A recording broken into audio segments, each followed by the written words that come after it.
Shout out Sniper T on the beat. Tamara to the break of dawn is on the rise, with life on the forefront of the mind. So line for line, you can ride this brain train and you can change your station without even touching the dial. So relax, stay a little bit, but listen for a while.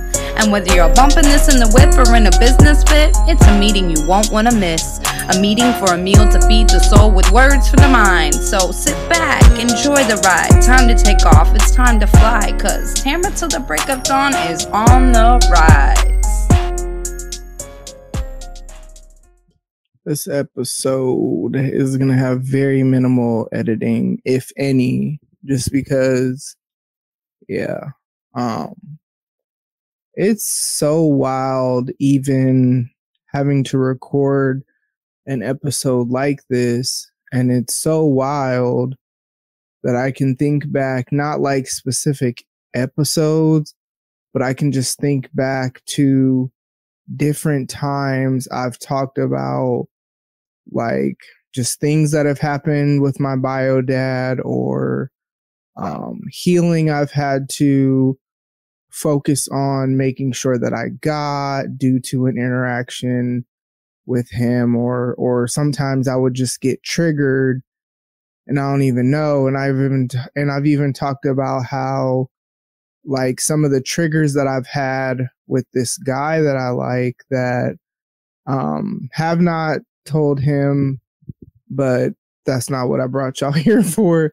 But like some of the triggers that I've had related to that have been related to, pain that, has been caused by my bio dad's lack of effort to have a relationship with me. And it's crazy because I have not seen this man since I was 4. When I was 19, that's the first time as an adult that I started trying to have a relationship with him. That was 25 years ago. And then all of these numbers are just so significant. And then 10 years ago was when I got reconnected with, but in my mind, just connected with, family on that side, because I didn't even think about anyone existing outside of him. And I have not seen him since I was 4. I just turned 44. So I have not seen this man in 40 years. And gosh, at this point, I will never have the opportunity. So this episode is late because of the events that have happened in the past week. At the time of this recording, today is Monday, July 15th. Y'all know that I can only give y'all what I have when it comes to this show. And it really, So last Monday, I was actually on a meeting and I got a call, didn't answer. And it was a call from the nursing home that my,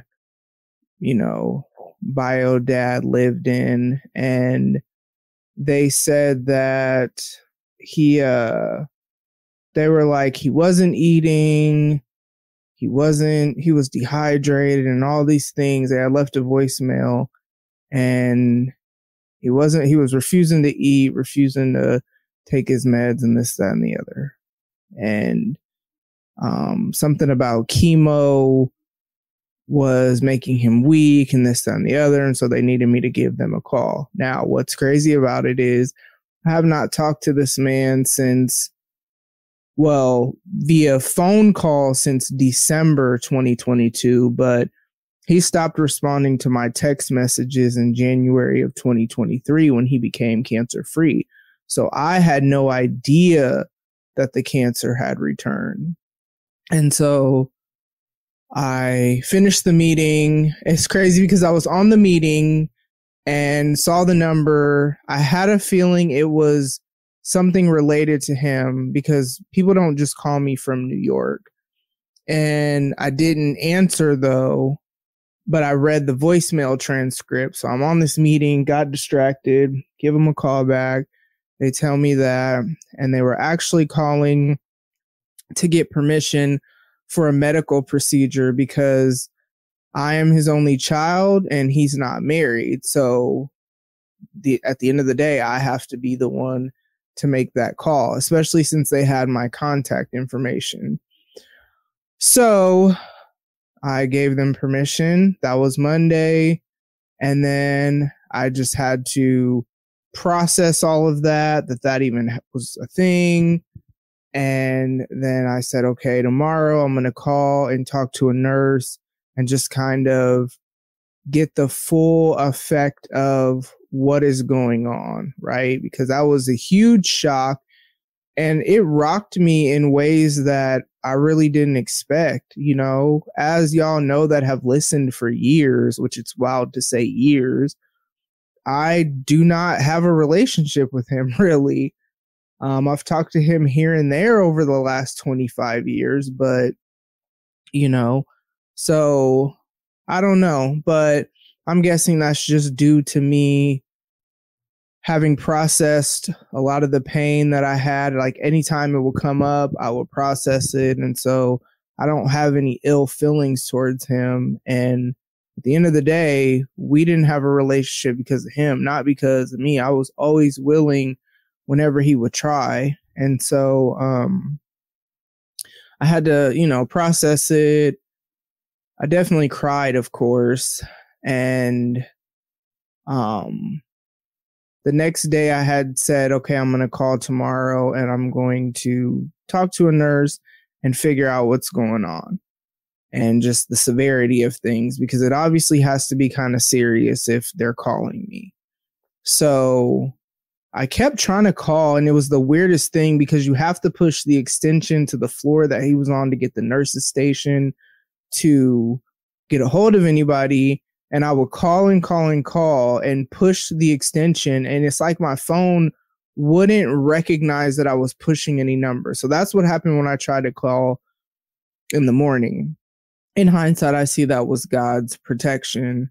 And so then some point early afternoon, as I'm about to hop on this meeting, they call. So I tell my boss and the rest of the people on the meeting, hold on, this is, you know, somebody from the nursing home. At this point, the people that are like closest to me and the staff. So basically the people I interact with all the time, plus some of my close friends and then my family, they knew what was going on.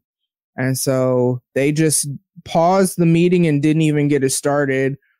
And I'm on the phone and it's the dietitian calling. So it's not actually a nurse, it's the dietitian. But she's telling me that he's refusing to eat, he's dehydrated, his blood pressure is really low as a result of that. He can't take pain meds, he's weak. They had put I forget what it's called, Medline incision, I think. Medline or midline incision is what they had asked for permission for the day before, because they were trying to put an IV in, and his veins they couldn't find because he was so dehydrated. So they said they had put that in. And I asked her, like, you know, I can't remember what I asked her, but I told her, like, I didn't even realize his cancer had returned. The way she worded it was that it had spread to his skin. And so, but she was like, I'm not a nurse or a doctor. This is just kind of me looking at his chart. You'll have to talk to the doctor or the nurse. I'm like, okay. And I feel like that's about all she said, is that he was refusing to eat and this, that, and the other. So, you know, again, I'm rocked again because I'm just like, bruh, what is happening? I don't know. So then a little bit later that evening, and I'm so glad I did, I called and I said, hey, and I was able to get a hold of a nurse. I'm like, can you just tell me what's going on? And basically they said that he had started to decline on Sunday. So at this point, it's Tuesday. They called me last Monday, the 8th. I don't know if I said that. This is Tuesday, the 9th. And they said that he had started to decline on Sunday the 7th, and they were already like talking advanced directives, but she said the cancer had spread throughout his entire body. So originally he had throat cancer. But I had talked to my aunt, because I called my cousin and my aunt, his sister and, niece, because I'm like, I can't fathom that they know this man is, has cancer even again and didn't tell me. No, they didn't know. But my aunt said that she talked to him a month ago and that he said he had been in the hospital for a month and that he was complaining about pain like in his back and all over his body, but he didn't mention anything about cancer. And he was in the hospital, but was telling them that he wanted to go home to the nursing home because he didn't like the food at the hospital. And so the nurse, bringing it back to last week, said that I forget, I don't know, some other nurse, was talking about advanced directives. At that point, it was still resuscitate, but she didn't really have any concern of, because he was supposed to go to chemo that Thursday. And she said that he was at the point where he was refusing to eat because he didn't like the food. He couldn't take his meds because his blood pressure was so low. And he was, I forget how she worded it, but basically he couldn't even like turn over on his side or do anything on his own. He had to be assisted with everything. And so let's pause here for a second, because let's go back to Monday. So first of all, the last I knew, he was cancer free. Have not talked to him since then, because once he stopped responding again, I just stopped trying. And then all of a sudden, not only is it, he has cancer again, which that in and of itself is a lot, but they're calling me because I have to be the one to make medical decisions and this, that, and the other. And it's so severe. And so I remember on Monday, I went for a walk. Like I've said before, if I can't make it to CrossFit, I'll go walk. And so I went for a walk that night, and I just remember praying and talking to the Lord. And one of the questions I asked was, does he even know you? And I just feel like I heard the Lord say yes. And so then I was just like, well, I didn't really finish my sentence because like God knows what I'm saying. So I'm like having this conversation with the Lord where I'm not really saying anything, but because I don't want to put nothing out there. But basically I was like telling the Lord, like, if he's going to die, even though I didn't say that, but I'm like, if he's going to die anyway, let's not have this be drug out with suffering and this, that, and the other. Because honestly, also, it was too much for me. Like, I'm so glad the Lord protected me from knowing that this man, for however many months, I don't even know, but most likely 2 months ago, at least, the cancer had come back. I'm so glad I was protected from knowing that, because this was so much in 2 days. I couldn't imagine having dealt with this longer than that. So that was Monday. And then Tuesday, after I called the nurse, I, broke down again. I mean, a lot of crying was done just in those first 2 days of just him declining. And that night I couldn't go to sleep. I'm restless, and I'm laying in bed, and I'm praying, and again I'm asking the Lord, okay, let me ask again, because maybe I just heard what I wanted to hear yesterday, right? And so I'm like, does he even know you? And again, I feel like I heard the Lord say yes. And so then I was just like, man, please don't drag this out. Please don't. I can't do this. This is too much. Like, just being on edge. these nurses calling, me not knowing what they're going to say. And because I don't know how, I just knew. I don't know why. I just knew. And so, you know, I did pray, like, if it's your will to heal him this side of heaven, let that happen. But if that's not your will, because sometimes healing doesn't come this side of heaven, because sometimes healing doesn't come this side of heaven. So I'm like, if that's your will for it to come on the other side of heaven, please don't drag this out. Like, please do not keep me in this state of, because like y'all already have a lot going on outside of that, right? And so, yeah, Tuesday night, I'm restless. I can't go to sleep. My mind is literally just all over the place. Obviously, granted, this is further away from my birthday than Jamel's death, but still, right? It's around my birthday because it's the 10th and my birthday was June 27th. Or no, at this point, it's the 8th, the 9th, you know. And so, you know, my mind is thinking about all that, and I am sending Lindsay a voice memo, and I sent it to her at 1:00. This is after I've prayed and whatever, and I just felt complete peace at 1:00 in the morning, and then I finally was able to go to sleep. Right prior to that, I was restless, so I woke up before my alarm, which thank God. And as we do when we wake up, most of us, we check our phones, right? Checked my phone. I saw I had a missed call in the middle of the night from the nursing home. And I knew, right? Because why would they be calling me in the middle of the night? And so I called back and they told me that they had found him unresponsive, and that y'all check this out. They found him unresponsive. They tried everything to try to, you know, resuscitate and whatnot.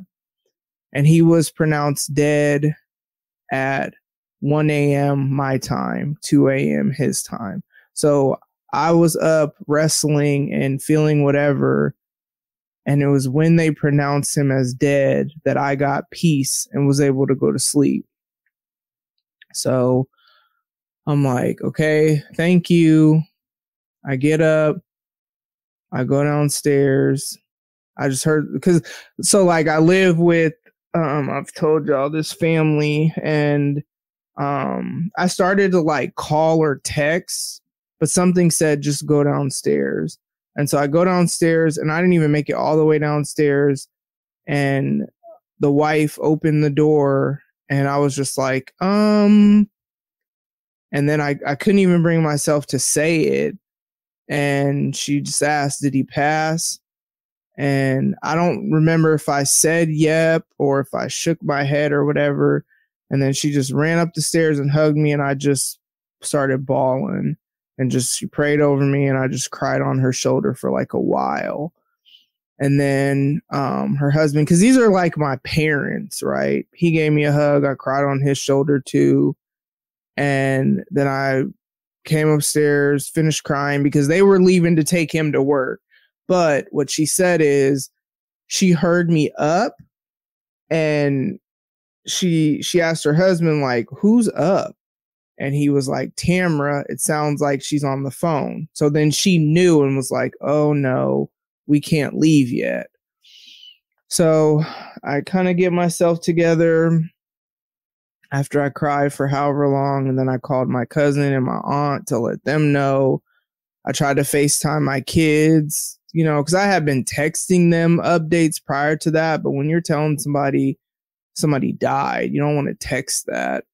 And then I called my mom because, I mean, they have been broken up forever, but that's still, you know, my dad. So that's still her baby daddy, basically. And, you know, I don't want to text her that. Like, I had been texting updates and, you know, prayer requests and whatever. And you know what's crazy is, and I feel like I've said this on here before, this is just so very surreal, like recording this episode and just all the feelings I felt since then. Because when I tell y'all, this hurts so much more than I ever envisioned that it would have hurt, given the nature of our relationship. Like Tupac's song, when he's talking about his dad and he's like, he passed away and I didn't cry because my anger wouldn't let me feel for a stranger. So I've quoted that on here and just thought that is how I would, feel about this. No, no, like, I don't know. I just think there's something to being a parent. Like, there's something to your biological parents that you share their DNA. There's just something to that, I feel like part of me is missing. Like, I feel that. And it's so wild because it's simultaneously, I'll see where people have posted pictures of him on Facebook and I'm like, that's a stranger. Like, I don't even know him. I have no in-person memories of him. I have not seen that man since I was 4. So I don't remember anything. I don't, and so I'm looking at pictures and I'm like, I don't even know this man, but I also feel like part of me is missing. And I think about the fact that I tried so hard at different points in adulthood to try to have a relationship with him. And so on one hand, I'm like, you know what? I'm glad that when he died knowing that, I had said I was open to having a relationship if he was willing to try. Whenever he tried, whenever he called randomly, whatever, I always answered or called back. I never just like ghosted him or whatever. He always had that open door if he was willing to walk through it. So there's on one hand, there's that where I'm like, I'm glad that was his experience with me, right? I don't have any regrets. But then on the other hand, I'm just like, wow, I tried and tried and tried and like nothing came of it. And now nothing ever could, And granted, when I reconnected and reached out, when I found out, that he had cancer, I remember like guarding my heart and telling myself, I'm not doing this with the hope of restoration of relationship. I'm doing this because if something was to happen to this man, I don't want to have any regrets of I shoulda, woulda, coulda, whoop-de-woo. This go round, it all happened so fast that there wasn't even, because my other prayer, because people are like, well, are you going to go out there? And my prayer was, Lord, I don't want to have to make the decision about whether or not am I going to go out there. I want you to make the decision for me. But if I'm honest, y'all, man, like having no in-person memories with someone and then just feeling, because I knew. So feeling like he's going to pass, he's basically been withering away, like had lost a lot of weight and all this stuff. I did not want that to be my only memory of him. So there's that. But if I felt like the Lord was saying, go out there, I would have, right? And then I started thinking about conversations I've had with him. It was always him crying because he had so much guilt about like not being around, but then it's almost like he didn't really know. I don't know, right? I can only speculate. I just know a lot of our conversations, if not all, would end up with him crying, just feeling guilty. And so I just started thinking like, is that what he needs right now? How does that benefit him? I just pop up and you're in the state you're in. So, I didn't want to go, but it all happened so fast that the Lord answered my prayer. I did not have to make that choice. And so, yeah, and what's crazy is on Thursday, so today's the 15th, on the 18th, I'm going to New York. That's where everybody's at. That's where he lived.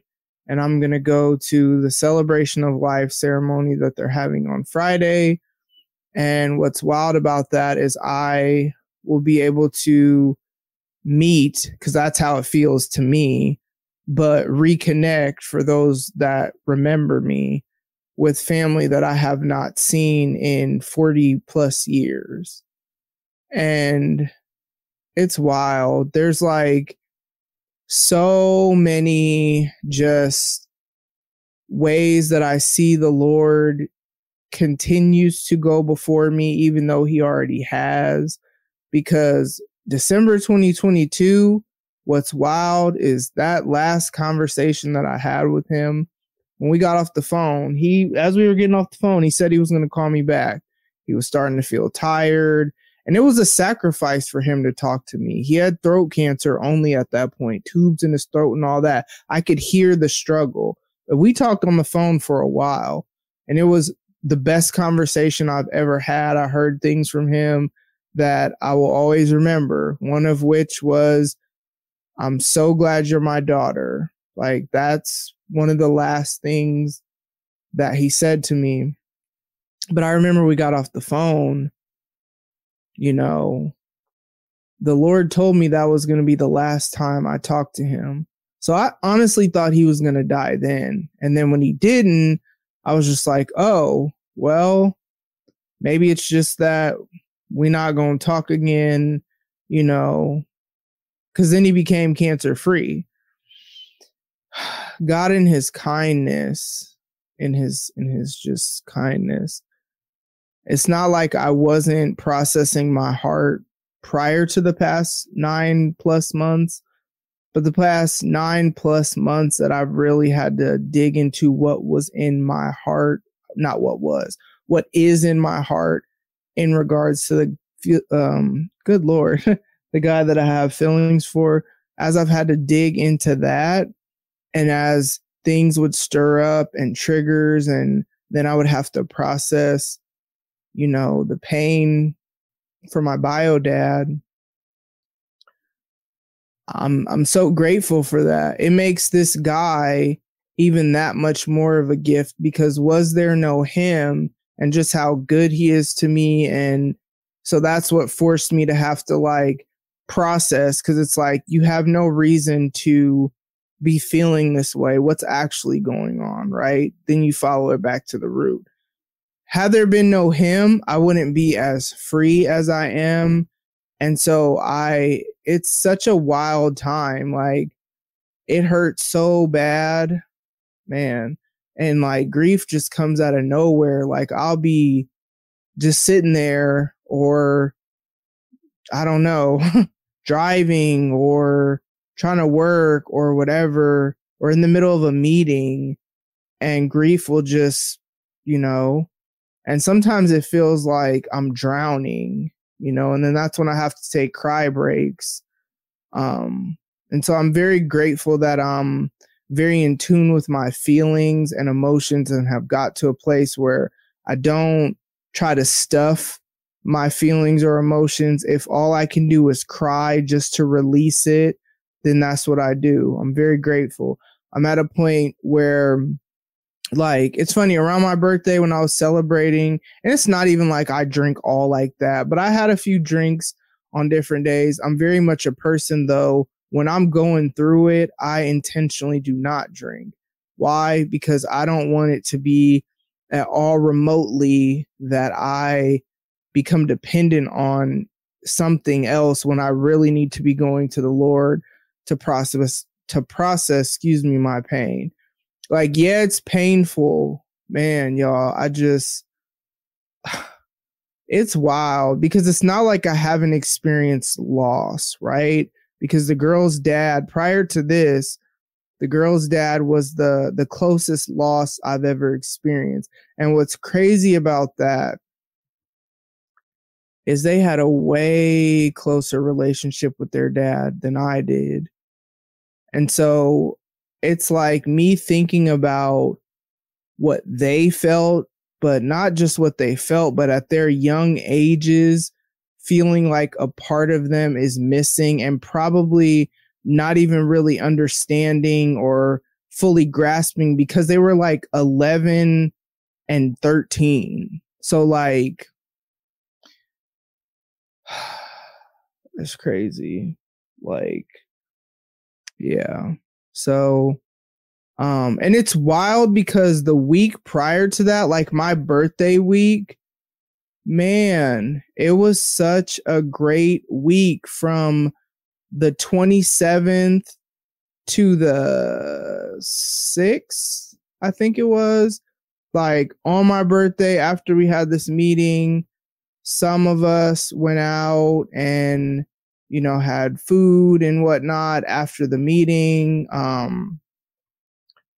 It's so funny because I'm not good. Yeah, it's funny because I want to just be so much more transparent about, and maybe in another episode I will, but like, yeah, the people that I wanted to be there were there. I mean, some people couldn't make it, but for the most part. And then then 4th of July I was with some family, friends, so celebration. The 5th I had like my official kind of like birthday celebration. And you know, people I wanted to be there was there.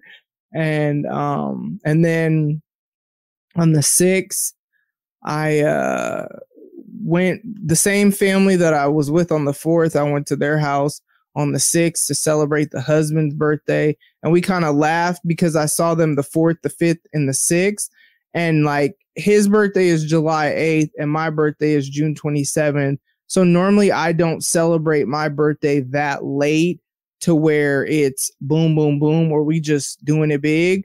But it's because I had that work event the day after my birthday. And it was just like busyness to where I was just like, you know what? I'm going to just do it after the 4th. Right. And so it's just crazy how I felt so loved on my birthday. Like just so loved. Just, you know what? It's funny. I don't even care at this.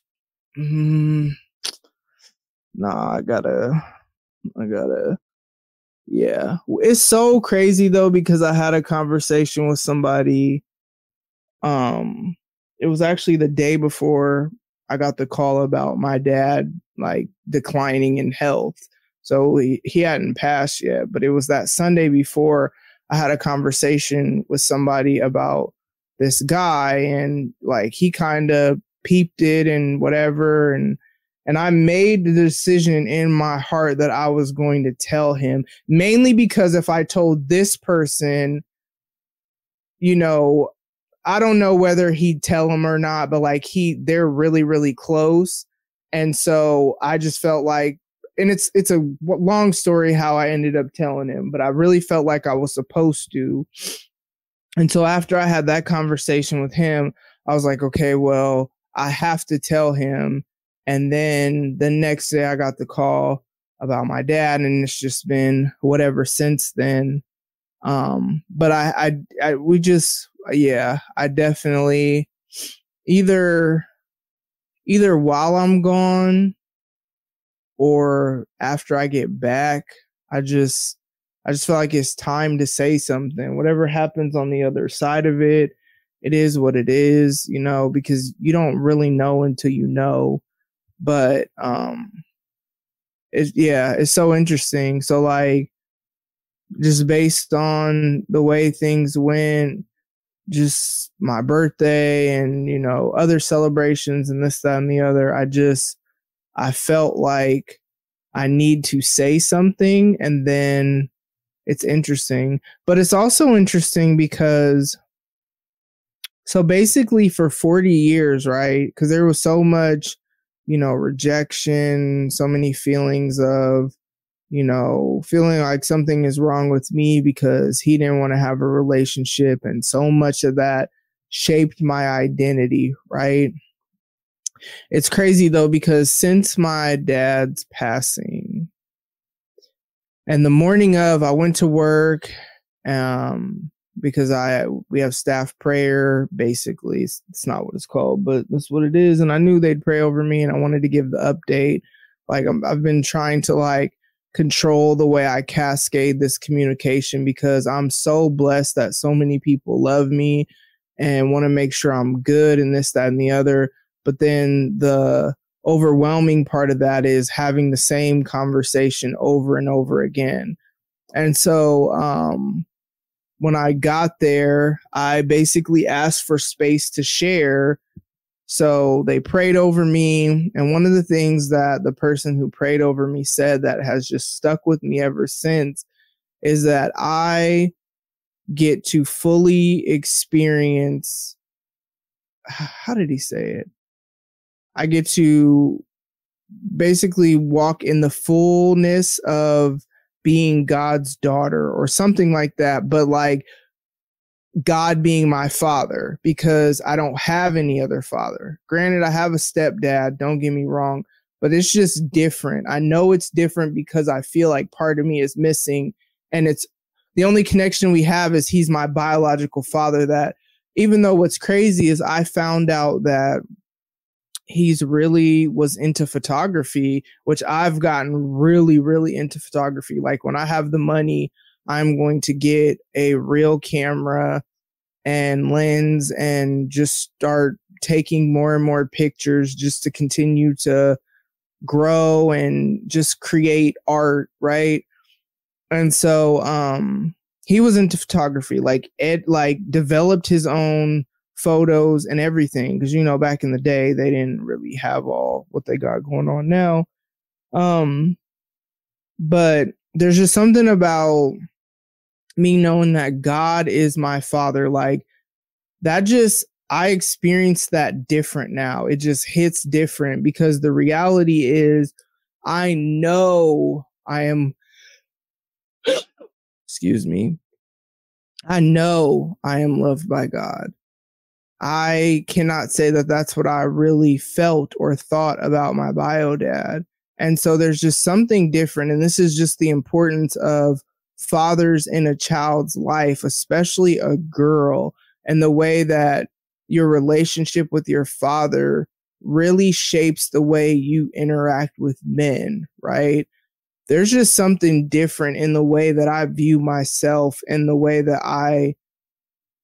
my identity, it's different. And it's like I've been broken free of that cloak of rejection that I walked around with for 40 years, right? There's just something so significant about that. And I've just been so loved and so supported by, I love the people that have said to me, I want to hear about your dad if you want to talk about it. I love the people that have said that, the people that are my people that I would talk about my life with anyway. But I love the people that have worded it that way, because it gives me the open door to know that I could talk to you when I need somebody to talk to and you actually want to hear about this. But it also frees me from the pressure of like people just asking me stuff. And that's what I love about my boss is he and I had a conversation on Saturday. Now, y'all know I'm in ministry, so I work at the church that it used to just be church. Now it's work. So on Saturday we had a shoot, and then I was telling him how like I finally got to a place where in my mind Sundays are work, right? Church is work. Yes, I get spiritually filled, but this is work, right? And I finally got to that place, and I was like telling him how I had a lot of anxiety going into Sunday because it was public what happened with my dad, because I posted it requesting prayer. So then I in turn posted the update. And so then of course, when people love and care about you, I'm sorry to hear about that. I'm praying for you. Can I pray for you and whatever? But the thing about it is on Sundays, I'm at work. So I'm like, there's stuff I have to do. Like I'm leading the content team. There's things I need to do related to our copy, with the marketing, with the email. there was also something I had to do, kind of like some production stuff for. Then we had this meeting. Then we had this training. Then we had this content shoot. Sunday was a long day, and I'm knowing that mentally I have to be present in all of this. And so then it's like when people ask you, how are you doing? And this, that, and the other. And I've been there. I've done that. It's such a weird thing because you want people to know that you care about them, and everybody's different with what they need, right? There's no cookie cutter way to it. But for me, it just becomes overwhelming. I don't even like a lot of attention on me, really. So then especially when my emotions are so raw and I'm just, I could have not went to work, but I'm the type of person that I try to maintain a sense of normalcy when my world feels like it's chaotic or crumbling. So, and I mean, granted, where I work, I'm going to get spiritually filled. So like we have 2 encounters. That's what we call it. We serve one, sit one. So I served during the 9 a.m. doing photos, edited all my photos, did what I needed to do. And then during the 11, I sit. So then and it's not always that order, but then during the 11, I got to sit, be in worship, be filled, and even on the way there, you got to fill yourself outside of that. Honestly, you really do. But it's like, it's a type of job where going there, it doesn't feel like work. Like all that I get to do, it's so dope. I get to help basically communicate our brand. It's church, but we do a lot of social media stuff and, online broadcasts and different podcasts and stuff like that. And so in a digital world, the way that people experience you, that's your brand. So you have a brand, whether you have an organization or not. And so I get to be a part of that. And it's, posting stuff on social media, creating copy. I mean, even today, helping people that are going to be, we're launching a second campus.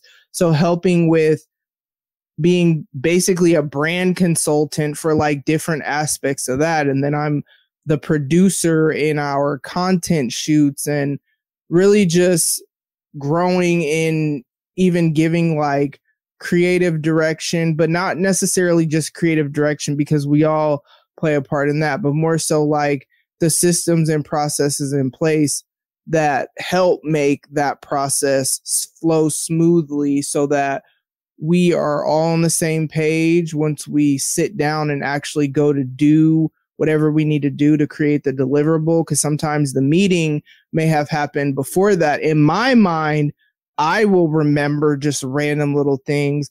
That doesn't mean everybody else is going to remember. So it's so important to have stuff documented. And so being a part of that, it's such a, I love what I get to do, but at the same time, that's why I have not taken off work yet. Now, I will take off Thursday through Tuesday. But what's crazy about that, I told my boss, I'm like, I'm still going to work because I have to have a sense of normalcy, and I don't want to come back to just all this stuff and whatever. So I'm going to still be doing work, but I just won't be on any of the meetings.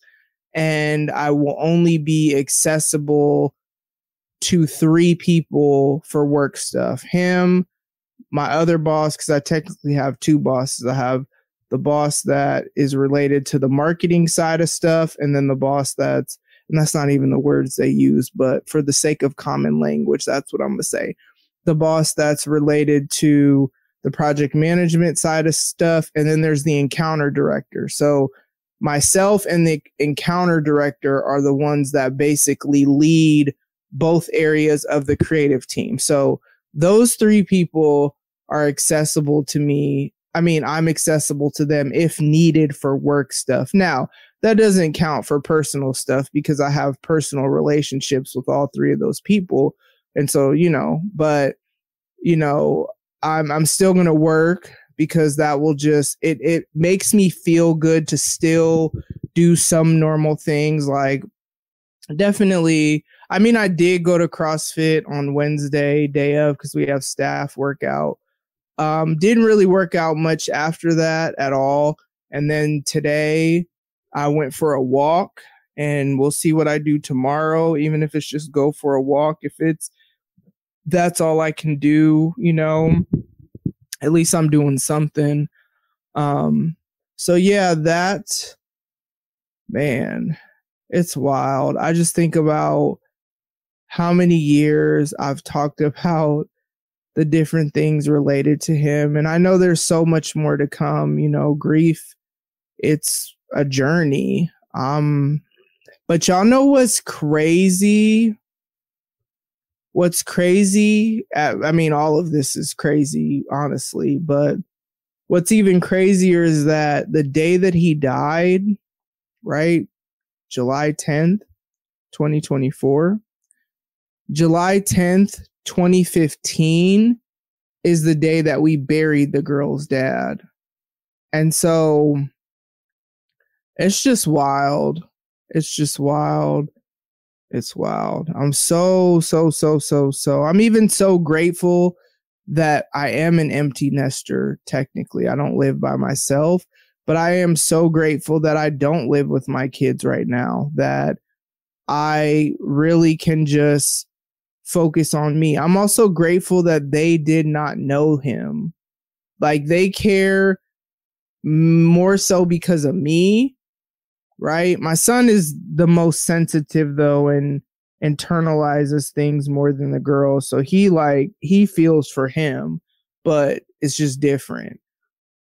But still, I'm grateful knowing that it's not this loss for them like that. They haven't communicated that anyway.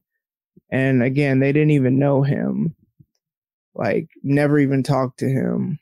So I'm grateful that, I just see the ways that, I mean, the job that I work in, like, it's the perfect place, because here's the thing, none of that family lives here. I'm the only one that lives here.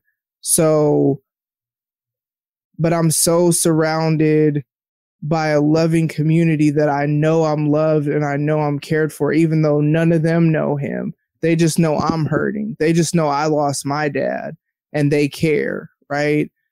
Man, yeah, I just, even like going out there, y'all ain't have no money to be buying no plane tickets. Plane ticket was provided. Not only the plane ticket was provided, I don't have to come out of pocket for my own, like, you got to have money for food, this, that, and the other. I don't got to come out of my own pocket or my own money for that.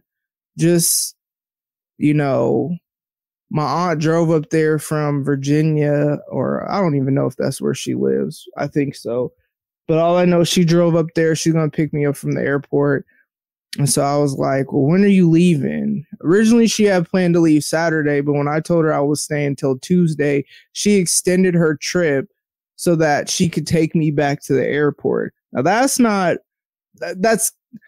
really why I asked, because the way I just look at it with this whole thing is I was just like, Lord, if I'm supposed to go out there for that, I'm going to go. Because what's crazy is originally they were supposed to have it today. No, originally they were supposed to have it Friday, so the 12th. When they said the 12th, I was like, well, I can't even try to go because that's like way too soon. Then they pushed it back to Monday. When she pushed it back to Monday, that's when I said, okay, I just felt this peace come over me, like I was supposed to go. And what's crazy is I said, but Lord, I'll be going by myself, because y'all got to remember, I'm meeting people that I have not seen since I was 4 or have never seen, maybe. So like, but the Lord was like, well, I'll be with you. That's true. You know what I mean? And so plane ticket was provided, whatever. So then, I'm thinking like, well, if I'm going to go out there, that's why I'm going to be out there from Thursday. So get there the day before. And I'm going to get there like 3 o'clock in the afternoon, and then I won't leave until 8 o'clock at night Tuesday. So like, you know, Thursday will be me getting there. It's a nonstop plane, nonstop flight, shout out, right? So I ain't even got to deal with layovers. I'll get there. Then Friday we'll have the service. Then I got Saturday, Sunday, Monday, and Tuesday to like, you know, just be with family and let them enjoy the fact that I'm there. Because one of the things my aunt said the other day, which is crazy when you really think about it, is that I am all they have left of my dad. I am his only child. So me and my kids and my grandson, I'm his lineage. I'm the legacy that he's leaving behind. And then my kids, and then, you know, Zaire. Like, that's just wild. And I've always been somebody that thinks about legacy ever since a really good friend of mine, his really good friend died. Man, that had to be for sure over 10 years ago, for sure over a decade. And just all the things they said about him is what made me start thinking about legacy. And it's just something that has stuck with me ever since. And so, yeah, y'all, that has been my week. Man, it's so wild because prior to that, I had such a great birthday week, and I'm so grateful, just so grateful for all the love that I felt, and I still feel like, but excuse me, I'm just so grateful because, but you know what's crazy is that's how it was before Jamel died.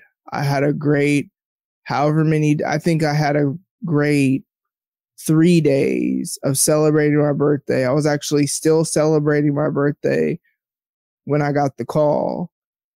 So there's that, you know, similarity. There's lots of, man, it's crazy. So I'm going to go ahead and get up out of here. Obviously this is a longer episode. I haven't done a episode this long in a minute, but I'm also not going to edit it. Like, I'll do the basic sound edits, but going through, I'm not listening, whatever mess ups, it's just going to be like back in the day when I didn't used to edit it, because I don't want to listen to this, you know. I don't want to listen to it again. So yeah, thank y'all for, you know, listening, and thank you for the well wishes that I know will come for those of y'all that actually know me anyway. Thank you for all of that. I appreciate it. It's fine to reach out, you know what I'm saying? Yeah. And yeah, man, you know, it is, yeah, take care of yourselves mentally, you know, take care of yourselves emotionally, take care of yourselves spiritually, take care of yourselves physically, man, be healthy in your relationships. All that is so important. So yeah, thank you for listening. I love y'all, and I will talk to y'all soon. I'm just trying to think about realistic. I don't know. I may record. I don't know. Cause this is like late, and then I'm leaving on the day that technically my show's supposed to drop. So most likely, I don't know. This next episode, if it's on time, won't he do it? Cause I don't know about that. I feel like the episode might not get recorded till I get back, but we'll see, you know, because I don't really know. I don't know. But yeah, I'm going to go ahead and get up out of here. So, bye. Ladies and gents, this concludes transmission. Tune in next time for a whole new edition. Another adventure and mission to share, be heard, and clarify the vision of this whole new world for Tim.